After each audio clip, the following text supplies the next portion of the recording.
everyone, it's Lonk, and it's good to see you all once again. Well, sadly, Mythgard's ladder season is over, but fortunately I did find myself with some extra time, so I figured why not, let's get it done. So here is Blue for our Color Wheel series.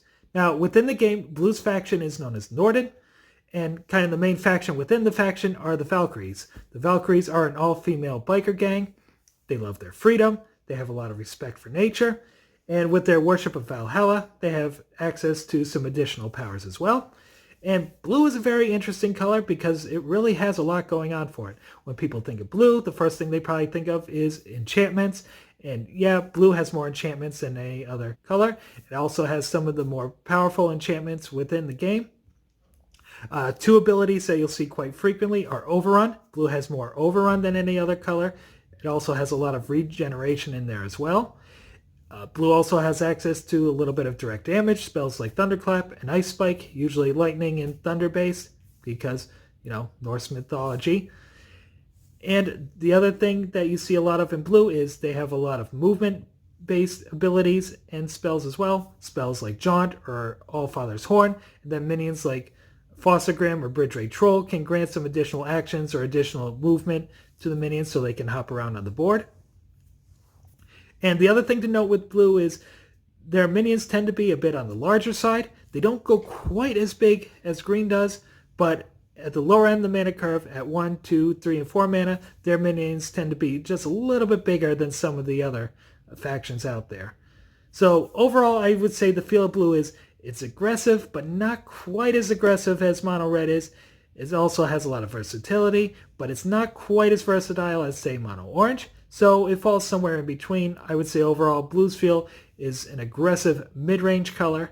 So let's take a look at some games. We'll see how blue plays out and give you a feel for, how blue likes to operate. And as per the usual, I'm going to go through the deck real quick before we dive into the action. And of course, if you like the deck, want to check it out for yourself, I will leave a link in the description below. And this week, once again, I'm going to be trying something a little bit different. This week is going to be tribal theme, and since we're playing mono blue, that tribal is of course going to be the Valkyries. Valkyries have been popular for quite some time. You see them pop up on the ladder every now and again. They are quite a powerful tribal, but I feel like they encompass enough of what blue likes to do that it's definitely worth playing a tribal this time out. So, as I mentioned in the intro, blue likes to play its enchantments, so our path this time is going to be Rainbow's End. We have 11 enchantments in here. I will admit that 11 is a little bit on the low end to be playing Rainbow's End, but I feel like that gives us the right balance to still be aggressive with our minions, as well as draw some enchantments as well. And the power is going to be Impel. We want our Valkyries and our other minions to be very maneuverable, so we'll see a bunch of that in this deck, so Impel makes sense as its power here. We've got 4 copies of Cairnhenge, gives the occupying minion +1/+1. We have 4 copies of Frecky Scout. A 2/1 for 1 mana is good, but Swift, it just gives it icing on the cake.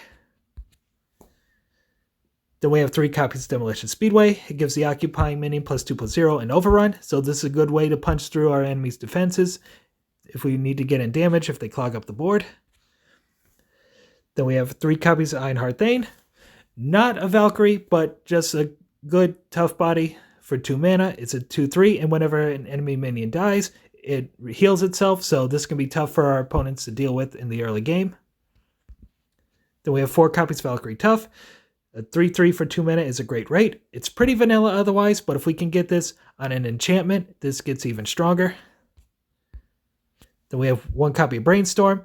Draws us 2 cards. Good way to fuel up in the mid to late game if need be. There's 2 copies of Fossagrim.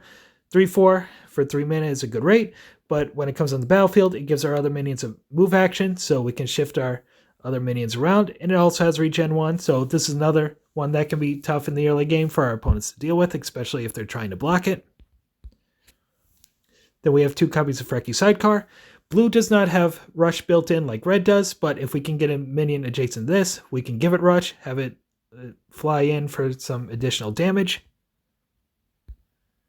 There's 2 copies of Road Queen, one of our main Valkyrie synergies. It gives all our other Valkyries +1/+1, so they'll hit even harder. There's 1 copy of Sea Haven. Minions occupying this lane will have Agile during our turn, and during our opponent's turn, they will have armor 2, so it's a good way of getting around our opponent's defenses and also giving some additional protection to our minions. There's 2 copies of Storm Daughters Chosen. This is another of our Valkyrie synergies. If we have to trade our Valkyries or if they get somehow destroyed, this will get +1/+1 whenever one of our Valkyrie minion dies. And it also has Overrun, so if we have to make some trades, we can hopefully punch through our enemy's defenses with this. Then we have 3 copies of Bridge Rate Troll, and ironically enough, the Troll is the main star of the Valkyrie deck. Because we're playing mono blue, we can activate its ability turn it comes into play, and that is for 3 blue gems. We can give all our minions a free move action and teleport until the end of the turn. So we can shift our minions out of the way of danger and into open space to get in damage more quickly. So this is a very powerful card, and if the opponent doesn't have a way to deal with it, or if they don't have enough blockers, this can close out a game very quickly. There's 1 copy of Junkyard Valhalla. This can bring minions back from the Boneyard onto the battlefield. Good to have in the mid to late game if the game runs a bit long. We have 1 copy of Kara Morning Wives. It's a 5/4. It's also Valkyrie, so it benefits from the other synergies. But more importantly, it gets +1/+1 when an enemy minion is created. So this benefits playing against a minion-based deck.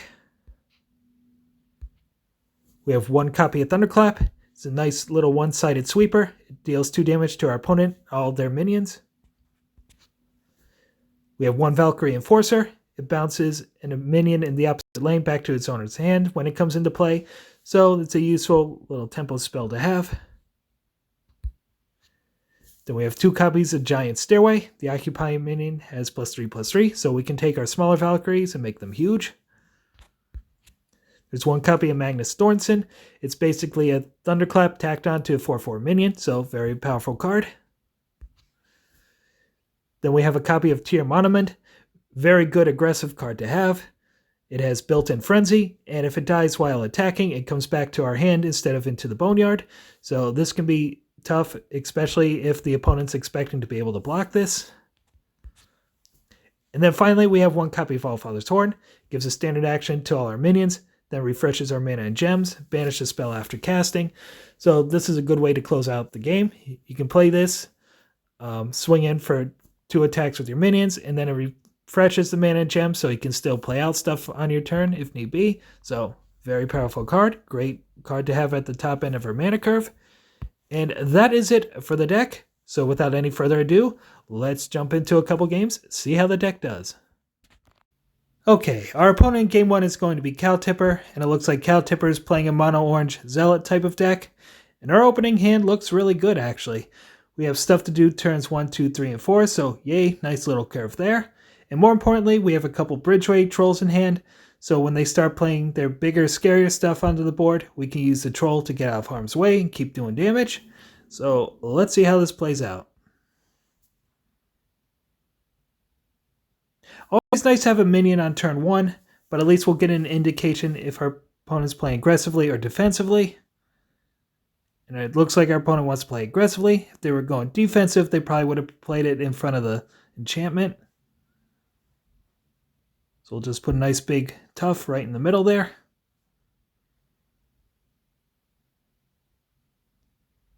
Alright, that's Notarized Reality. So if there are any minions in the top 4 cards of our opponent's deck, it's going to give them a bit of a buff. But they did not challenge the tough, so we'll just swing in for 4. Now put out Storm Daughters Chosen. That has Overrun, so we can still get a little damage in on the opponent and also take out the Martyr, hopefully before they have too many rebels. And that's a Twin Fire Zealot. That's definitely something that we're going to want to deal with quickly before it gets out of hand.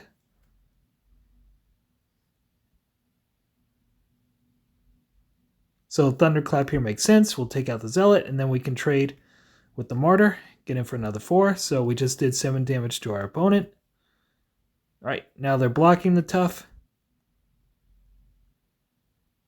Parsiclarian. So that's something that can get out of hand if they have a bunch of Zealots in their hand, but with only 2 cards, I'm not too worried. Here comes the Bridgeway Troll. We'll move the tough over, get in for 3. So we would not have been able to get that damage in if we did not have the Troll. Alright, Solomon's Gale. That's something we definitely can't attack into, so we got to move somewhere a little bit safer. I'm going to move the Tough over to attack into the Clarion. That'll clear up a space to swing in for 3 more with the Troll. Then I'm going to slide the Tough over here and play the Frecky Sidecar in the middle. I want the next minion I play to have Rush to get in more damage.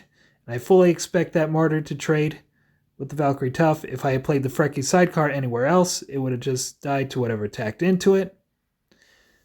So there's the trade.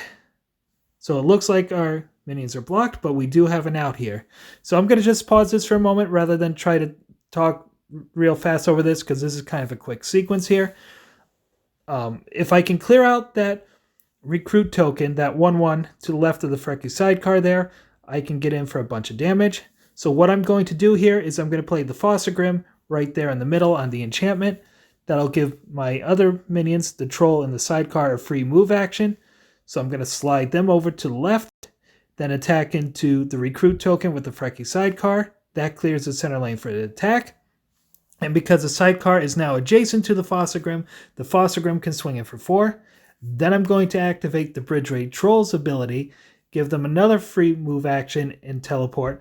So I'm going to move the Fossagrim out of the way, move the Troll into the center lane, and have it swing in for lethal damage here. So I'll just let this play out.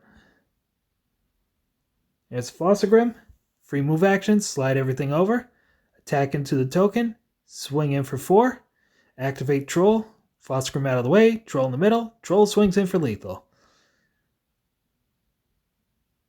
So I said blue is the most mobile of all the colors, and it proved it here. We were able to slide our minions around, we were able to keep getting in damage, even as our opponent kept getting bigger stuff on the battlefield. And basically, when we do that, we're conceding damage to our opponent, but we were aggressive enough that we were able to get in enough damage to the opponent before it even mattered. So Bridge Raid Troll really showed its value there, being able to slide everything around the board, as well as the Frecky Sidecar giving us the ability to swing in for some quick damage. So that was a good aggressive game. I also want to show a more mid-rangey type of game, so let's take a look at game number 2. Alrighty, our opponent in game number 2 is going to be Nomad92, playing blue-yellow control. And our opening hand looks good once again. We've got a whole bunch of Valkyries, we have a Road Queen, so the game plan should be fairly obvious. Just throw out a bunch of Valks and hit our opponent as fast and as hard as humanly possible. So let's see how this one goes. And blue-yellow is a tricky matchup for this deck. Blue has access to Thunderclap and yellow to Misanthropia, so that's 2 different board wipes we have to contend with. And our deck is not very good at recovering from board wipes. The problem is we don't have a whole lot of card draw, aside from 1 copy of Brainstorm in the Rainbow's End. But at the same time, we are the aggressive deck, so we have to keep up the pressure on the opponent, try to take him out as fast as possible. So just something we have to be careful of. Now, I could play out the Road Queen here, but instead I'm going to play the Frecky Sidecar. Ideally, next turn I want to play Demolition Speedway, and then take out their maze and do some damage to the opponent with the Thane. So I'm going to hold on to the Road Queen for now. Alright, Bulwark on their maze, so they'll be able to draw an extra card with it. And I could have hopped out of the way with the Frecky Scout last turn, but I didn't, so that gets eaten by the Thane. There's the Speedway. There's his Thane. So we'll get 2 in on the opponent, plus another 1 from the Sidecar. Alright, Mesa Libre. But the good news is the opponent's in Winter, and we have Magnus Thorson to play next turn. So we'll play out Magnus. That'll take out both of their minions. And since he's next to the Sidecar, we can attack with him as well. So we just did 7 damage to the opponent. And of course they have Misanthropia. They're playing yellow and it's turn 5. So now our game plan is kind of in shambles here. We have to start top decking really well. The Valkyrie Tough is not bad. At least it synergizes with the Road Queen, so hopefully we can get in a few extra points of damage with it. Clay Effigy block the Road Queen. Okay, opponent's got a Magnus of their own, so that's going to finish off our Magnus. And we draw Thunderclap. So sparks are flying in this one. That took out the Clay Effigy, so we could attack with Road Queen. We got a couple extra points of damage with the Overrun. And opponent has to get another Thunderclap, so we're just hitting all the board wipes in this one. Alright, Tough is not bad. If they draw a card with their maze, we can potentially swing in for lethal. But of course, opponent has Bulwark, so there goes that plan. Right, we need to top deck something good. And bingo. Let's draw two more with Brainstorm. And Road Queen and Tear are both excellent pickups. So I'm going to play out the Road Queen so we can get in a little more damage with our Tough because of the Overrun once again. So Demolition Speedway showing its worth here. And we get hit with another Thunderclap. I wasn't kidding when I said we're getting hit with all the board wipes. Now I could play out the Demolition Speedway here and attack into the maze, but it wouldn't be lethal, so I'm going to try a little bit of trickery. Hopefully they'll draw a card with the maze, which they just did, and hopefully they'll concentrate on the Tear and leave the Road Queen alone, which they do. Opponent's going to gain a life from their power, but it's not going to be enough. Demolition Speedway on the Road Queen, and that will do it for the opponent. And they will die with some Mythgard in their hand. So at least we avoided one of their board wipes. So that was a more mid-range type of game that went on a little longer than this deck tends to like to, but it worked out just fine. We got the Brainstorm, we had Tear, we had Road Queen, and a couple of Valkyrie Toughs that we drew into. So we top decked really well. Our mid-game plan worked out very nicely for us. We were able to stretch out the game a little bit, and we were able to get the job done. And we saw in game one the maneuverability of this deck. We were able to shift stuff around on the board to be able to keep doing damage to our opponent. This one we had to play a little longer game, but you saw the power of Demolition Speedway as well. Like even when they were blocking, we were still able to push a bunch of damage through. And we got a little bit of card draw. We drew some bigger minions with Dear Mormon, Road Queen. So it worked out for us in the end. And between the two games, that's a good showing of the stuff that Mono Blue likes to do. Now what you saw in those couple of games was pretty much every trick in the book that Blue has to offer. We needed our Valkyrie synergies, we needed our Overrun, we needed our enchantments, we needed our direct damage, and most importantly, we needed our freedom of movement to be able to take our opponents down. And Blue does just fine on its own. It's the only color besides red that it would say is very competitive by itself. But like I said in my intro, Blue is not quite as aggressive as Mono Red. It doesn't have the life tap or the agile or the rush minions like Red has. And also at the same time, its mid-range is not quite up there with Mono Orange. I mean, Orange has cards like Xerxes Recruiter and Parry at the Gates that give you a card draw. It also has a direct removal spell like Seal of Exile. And Mono Blue, it does have its enchantments like Giant's Staircase, can pump up the minions really large. And if we get some of our synergies going with our Valkyries, that can give us a mid-game plan as well.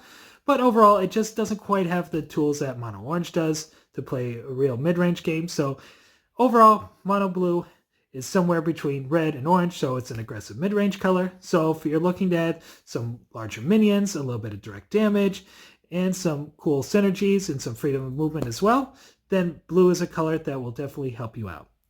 So that's it for part 5 of the Color Wheel series. The last one is going to be Mono Purple. I don't know exactly when that's going to be. Hopefully sometime soon. And as always, if you like my video, hit like and subscribe below. Please give me a better sense of self-worth. Nah, I'm just kidding. Seriously though, if you like the videos, hit like and subscribe. Always happy to have new fans. And Merry Christmas. Happy holidays to you all out there. I should be back on Tuesday. We'll do Casual Tuesday. I don't know. I'm probably not going to post a video Thursday on Christmas. Maybe Friday I'll have something up. Unfortunately, there's no ladder right now, so it's not going to be a ladder time video, but it'll hopefully be something competitive, something gameplay related. So, as always good to see you guys, and I hope to see you all next time.